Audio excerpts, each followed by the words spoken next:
Welcome to Research Perch from the Massage Therapy Foundation. Short, practical insights into massage therapy research and how it can benefit your practice. Hey everyone, Michael Reynolds here from the Massage Therapy Foundation. Welcome back to Research Perch. This is the podcast that unpacks articles from the International Journal of Therapeutic Massage and Bodywork at ijtmb.org and brings them to life for you, our listener. I'm here with, as always, Nikki Monk and Ruth Werner. Ruth, where are you joining us from today? You're out and about. I am. I'm in Washington, D.C. this week, so I'm really happy that we managed the technical obstacles to make this happen. Yeah, sounds great. From one end of the country to the other. So That's right. Hope you escape the incoming weather there. And Nikki, how are you today? Crazy busy, and so pleased to have this fun time. Good. I'm so glad. All right, well, let's get started. So today we are discussing an article titled Negotiating Consent, Exploring Ethical Issues When Therapeutic Massage Bodywork Practitioners Are Trained in Multiple Therapies. So, wow, that took a long time just to say the headline there. So I know that there's a lot of discussion to happen here. So, Ruth, you had mentioned before we started that you had some thoughts to kick us off with. Would you like to start? Well, I'll begin it, and I'm sure that Nikki can back me up by talking about some of the aspects of the way this research was done. But basically, the premise is that many massage therapists are trained in lots of different modalities. And when they get permission from their client to begin a session, it can happen that maybe they haven't explained all the modalities that they end up wanting to use during the session, or maybe they need to change their strategies because something has come up. And so this is a paper about how massage therapists generally obtain permission to do the work that they do from our clients, and some of the ethical fine-tuning and nuance that has to happen when we need to maybe renegotiate that consent mid-session.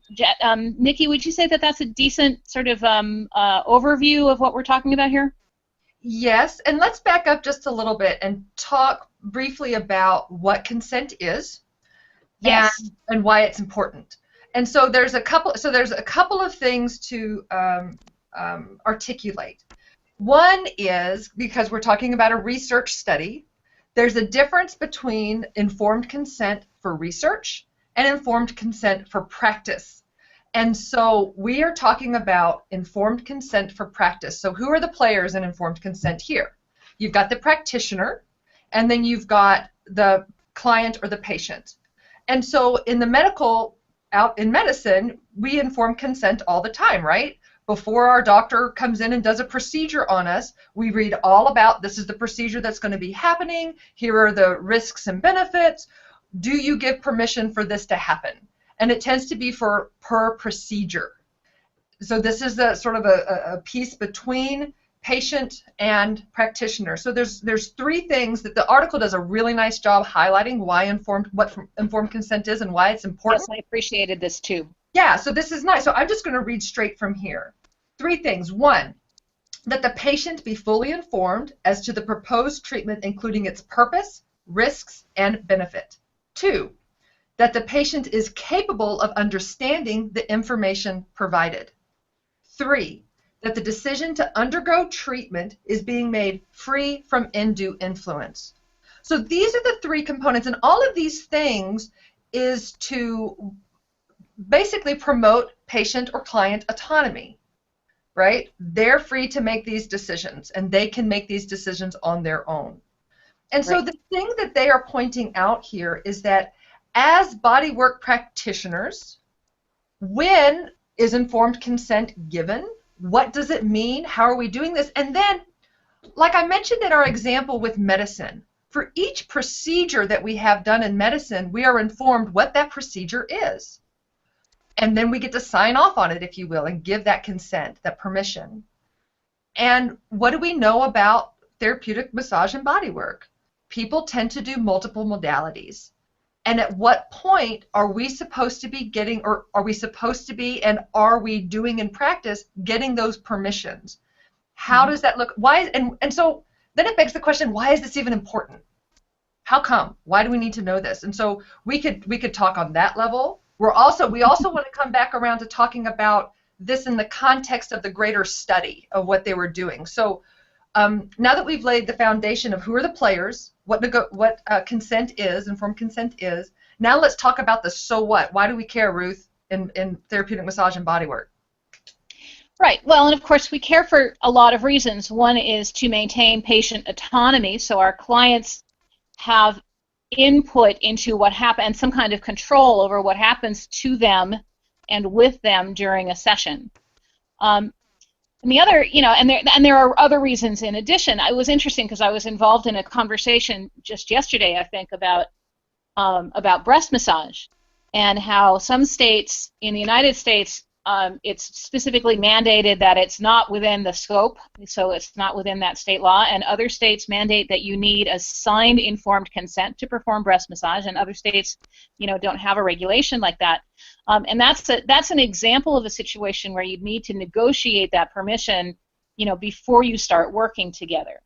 And we don't want to do that because it is a kind of thing that could be interpreted as threatening or inappropriately sexual or whatever. That's the kind of conversation that needs to happen before one person is naked on the table, right? It's the power differential and the knowledge differential in these relationships is very, very clear.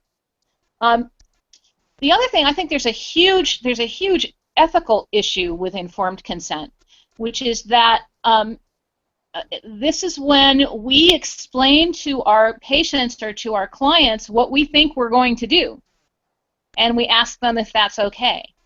And one of the hottest topics that I see in our profession right now is how do we explain what we do if we don't know what we're doing, right? In other words, if we don't really understand the mechanics of what happens when we do petrissage, or why does someone feel relaxed after a massage? How can we get informed consent to do that? And that's why I really enjoyed reading this, because the language which this author did not make up, he pulled it from accepted definitions of informed consent, talks about describing the nature of the treatment and the risks and benefits.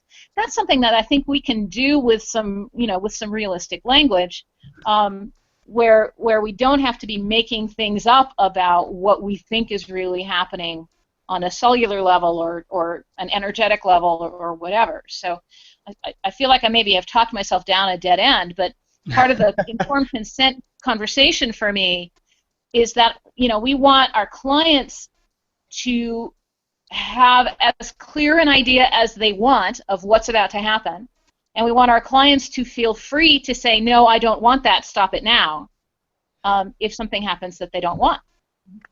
So let's talk a little bit. We'll back up some, and so that's a great so what. These are all very important pieces. So now let's back up and talk about the actual study that was being done here, and then we'll jump to some of the results, some of their outcomes that they had. Yeah.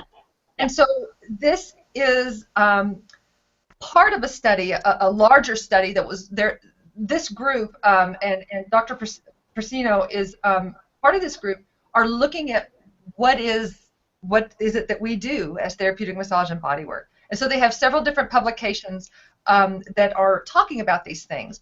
And this is a particular thing that as they started doing these interviews, they identified 19 different practitioners, I believe, and they were asking questions about the nature of bodywork, the nature of what it is that we do. Right, and just to say, those 19 practitioners were chosen on purpose to represent a wide spectrum of ages and experience and practice settings. Yes, absolutely. So they did a really nice job trying to be as representative as possible. And after the first couple of interviews that they did, where this idea of consent was coming up, they realized, oh, wait a minute, there's some additional questions here that we want to ask.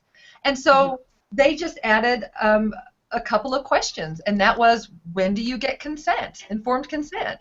And how do you do that with the different modalities? Because one of the things that we know, we do more than a technique. We do a series of techniques, and not only that, But sometimes within that umbrella of therapeutic massage and body work, they're doing things that may not be considered TMB, right? So they might be doing some TENS unit type things. Maybe they're trained in that, or they also do Reiki or some other kind of modality. And how does that flow? Exercise recommendations, or yeah, all kinds of things could be thrown into under that umbrella, which was one of the metaphors that one of the people used. Yes.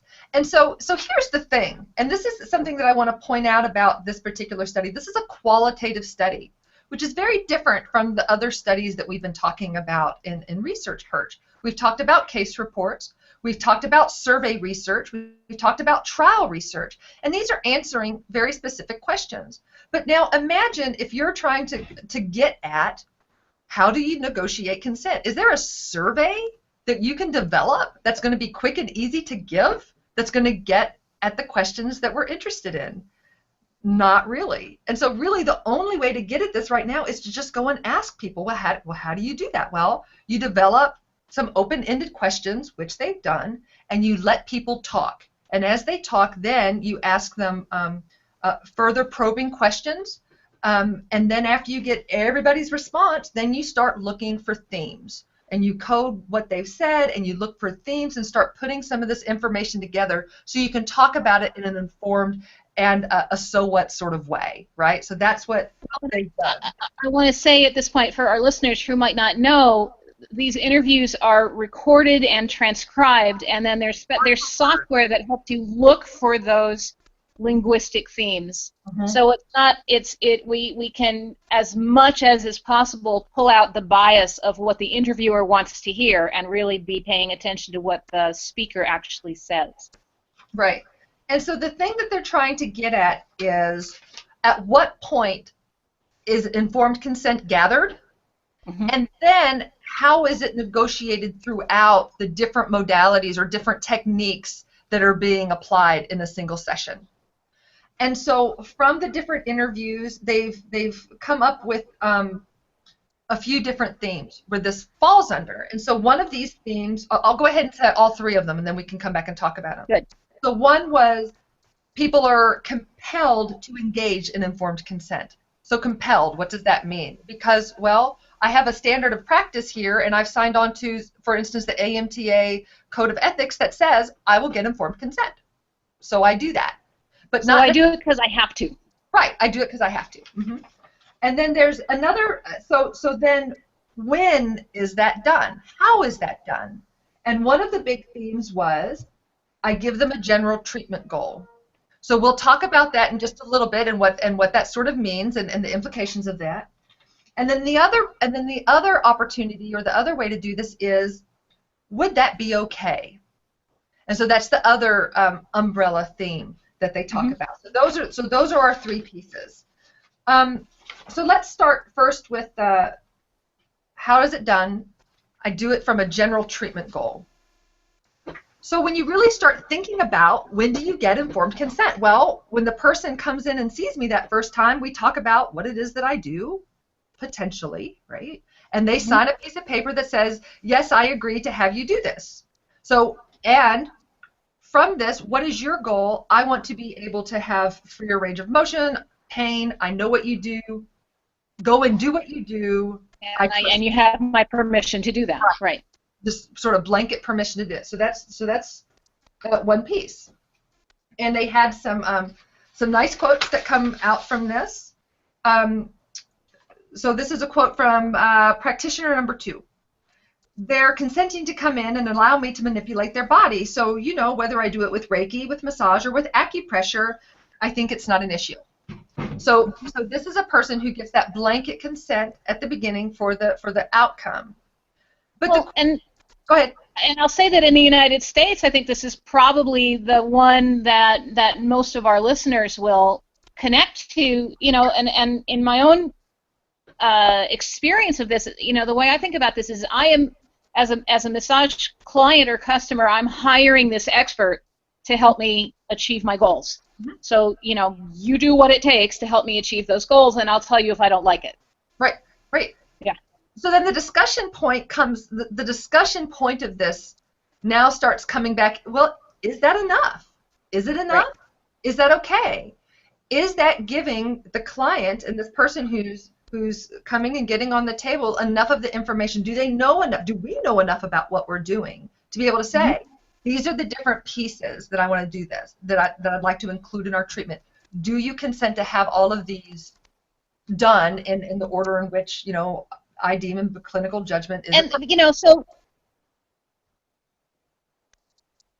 yeah, and where I run into an obstacle with that is it's not the client's job to know what myofascial release is, or neuromuscular therapy, or you know, any of the other 10 labels that I might list on my business card. So, you know, I think one of the there's a bit of a cultural issue here, which is that I think this is a Canadian study, and my experience of working with massage therapists from Canada is that there are much clearer divisions between modalities there, or understood modalities there, than we often talk about here, where we tend to maybe mishmash a lot more. And so, you know, what do you think, Nikki? I mean, do you think it sounds to me like you're building a case that we need to check in and get consent sort of more often? Am I misreading you? You mean, oh, you know what? I don't think that's what I think. Okay. Because so here's the thing. I love it when you say that. What, here's the thing? Yeah.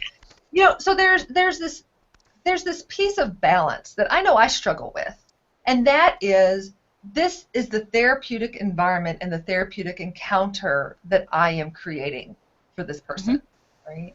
And you know, we might actually want to jump over into this other theme, which is the "would that be okay" theme. Yeah. I think we're ready.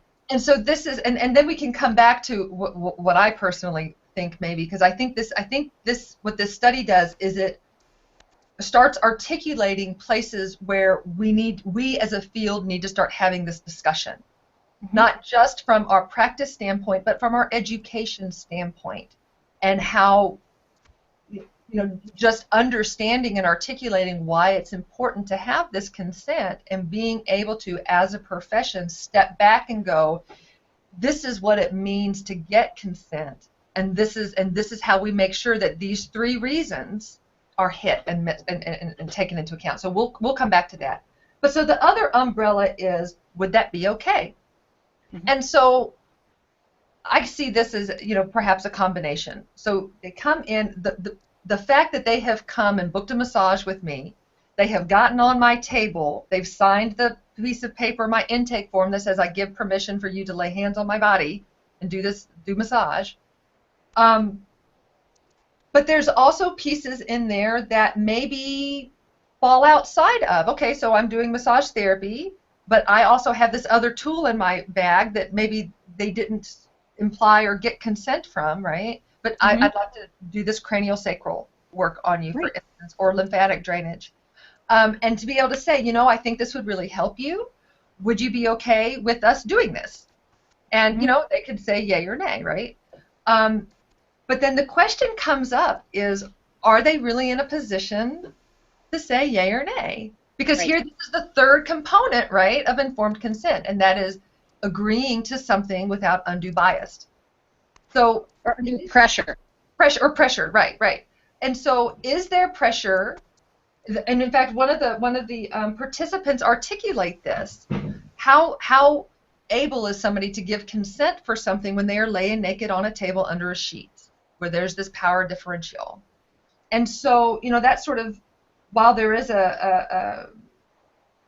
I think, a clear argument and discussion for, you know, this is sort of how things work in practice within this therapeutic environment that we set up for ourselves, potentially, that the would that be okay is sort of what happens in consent land. But is that appropriate? And is that okay? Is it enough? Yeah, is it enough? And, you know, I know from personal experience that, yeah, no, it's not. I know that there have been times when I have felt, and this was well before my first experiences with massage was actually kind of negative. from an informed consent perspective and from a practitioner professionalism perspective. And there were boundaries crossed. And it's like, well, was I able to give informed consent? No, probably not. I wasn't. These kinds of oh, go ahead, Ruth. Sorry. Well, I'm interested to hear your question on this, Michael, because we've been yakking, more than we usually do. Oh, yak away. That's what we're here for. Yeah. I'm just, one of the things I do is I teach an ethics class about what happens when you're mid-session and because of some health issue, because that's my filter.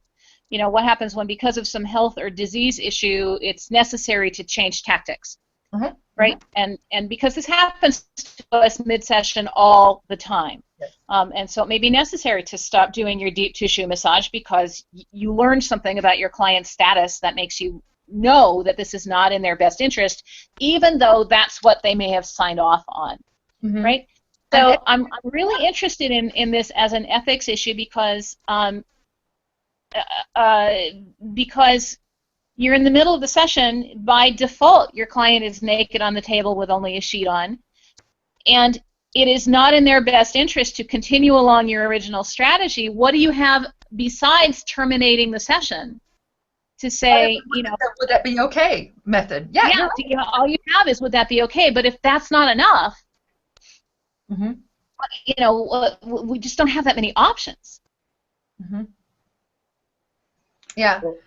My question was always, I'm always fascinated by kind of how the massage therapy profession fits in the bigger picture, because I'm always fascinated by this tug of war. You've got the massage therapy profession, and I feel like there's always one foot in the world of luxury services, spa treatments, kind of that world, and then also one foot in the medical community with actual treatments that address concerns and have a kind of seat at the table in the wellness and the healthcare and the medical community. And so I always see massage therapy as a profession having like kind of a foot in both camps. And there's always this tug of war I see sometimes in the industry, which may or may not be a good or bad thing. It's just kind of what I've observed. And I'm always fascinated by that, kind of that concept and where we're shifting as an industry. And so I'm wondering if either of you feel like this discussion, which by the way is fascinating to me now. At first I read it and I was like, oh, so what? I didn't quite get it, but now my so what has turned into, wow, this is really fascinating and really important to have this discussion. Yeah.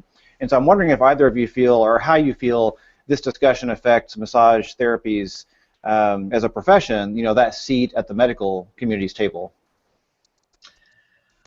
So maybe this is another way to ask that question. I probably asked the question really poorly. I'm sorry. No, but I'm just kind of sort of I don't know why I'm thinking, but is all consent created equal, or is there a need for consent in different ways in different situations? So because quite frankly, if I am going and getting a relaxation massage at a spa, I'm not really necessarily signing on to somebody talking to me very much in that. I'm going to sign off. I want to be able to just sign. You want to zone out, relax, feel good, de-stress. I want to completely zone out. Don't talk to me about anything.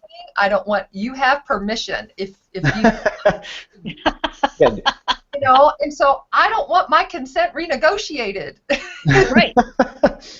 In that situation. But there again, there needs to be the client, the patient piece for that. So well, and in a different sort of scenario, and it's interesting because this just happened to me. I do very, very little body work anymore, but as it happens, I was working with someone last night who's been having back spasms, and I asked him, has anyone ever talked to you about your psoas muscle? And he said, my what? So I described to him what I wanted to do to access his psoas, because I have a way to do it that's not painful, or it's intense but not painful. And I emphasized that if it gets to be painful or if he wants it to stop, he needs to tell me right away. But it was a great example of having of changing strategies in his best interest, because what I was doing wasn't working and I thought I had a better idea. But that's when you're working together on a project, right? You're working on goals together, as opposed to the project of moving you into stage 4 sleep. So, but one of the things too that you've also established is you've established an environment and a framework for a continuing dialogue of negotiating consent. So that's what. So part of this might actually be a languaging thing too. Is that okay? So we read this and quickly understand what negotiating consent is, and this is from experience from the medical side and from the healthcare side and from research side, right? Consent and the importance of that. But is this something in these terms that is discussed on an education level, on a basic education level? And as we get into some of these other specialty trainings that we bring into our foundational work, is that a component that is taught? And so I can get on my bandwagon of education research right now, but I won't. But this is a place that in education we need to know what's being taught and is it effective? Because I would beg the question of, is informed consent to this level being taught in our foundation programs? Right. Yeah, I have a hypothesis on an answer to that question. What is your hypothesis? No, it's fascinating, and I'm seeing in here the seeds of a new ethics class in development, because I think there's a lot to talk about here, and as a profession, we can afford to do a lot more peer supervision than we do, so we have a chance to share our experiences with each other in an appropriate and ethical way. Yeah, I think so, and even do we need to, as organizations and groups, better articulate what we mean by we expect our people to be getting informed consent? Right. Saying what that means within the framework of what our profession looks like. And I really want to give a big shout out and commend these folks that are working on this. So Drs. Pacino and Page, Boone, and Verhoff. Is Dr. Verhoff on this too? Verhoff is, I believe, is the lead on this one, right? Did she lead this one? Oh, I only took notes. I didn't print it out, so. Okay, yeah, but she's in the senior author position, so I'm going to say that yes, senior author there. But I really want to commend the work that these folks are doing. It's important work, and it's work that nobody else is doing in our field, and it's vital. Right. I'm so pleased that this particular one was printed in the IJTMB, and that we have the opportunity to talk about it and break it down here. I'm big fans of this particular article and the other work that they're doing. I'm glad we had a chance to really dig it out a little bit. It was a good one. Yeah, I've actually found it fascinating. Like I said, I wasn't sure what to make of it at first, but this discussion has been really eye-opening for me and quite fascinating, not only as someone who volunteers for the foundation, for the Massage Therapy Foundation, but also as a client, a receiver of massage. So I'll be kind of mulling this over. So I appreciate that. Thank you both. Any other closing thoughts or last-minute comments? Well, my big closing thought would be that I really recommend folks go and read this article, and don't let the methods and the big words sort of scare folks. I mean, really go and take a look at this. This is a meaningful, important article, and without sitting here and just reading it line for line and going over all of the key points, we're not going to be able to do it justice here. So please go and read this article. It's an important piece of our profession. And reflect on how you want to model these concepts in your practice. Yes, and why they're important. Yeah, because I think this is something that we're going to be seeing in our field, and we should be. Yep. Wonderful. Thank you both. Thank you so much for your time. I appreciate it. And thank you to our listeners for joining us today. If you're watching this on our website, thank you very much. Look below for a link to the article, which we encourage you to download and read, and also to subscribe to the IJTMB website if you're not already a subscriber. And also, please be aware that you can take the recording with you via podcast on Stitcher for Android or iTunes for iPhone. So you can take this with you and listen to podcasts in the car, while you're working out, while you're folding laundry, whatever, you might have some downtime where you can listen to this podcast on the go. So we appreciate that. And if you're listening to this on the go already, thank you so much. Feel free to come to our website to grab the show notes and a link to the article. So thank you so much. So Nikki, Ruth, thank you so much for your time today. As always, pleasure, and thanks everyone for joining us. We'll see you next time. See you later. Bye-bye. Thank you for joining us for this episode of Research Perch. Please send feedback or questions to perch@massagetherapyfoundation.org. See you next time.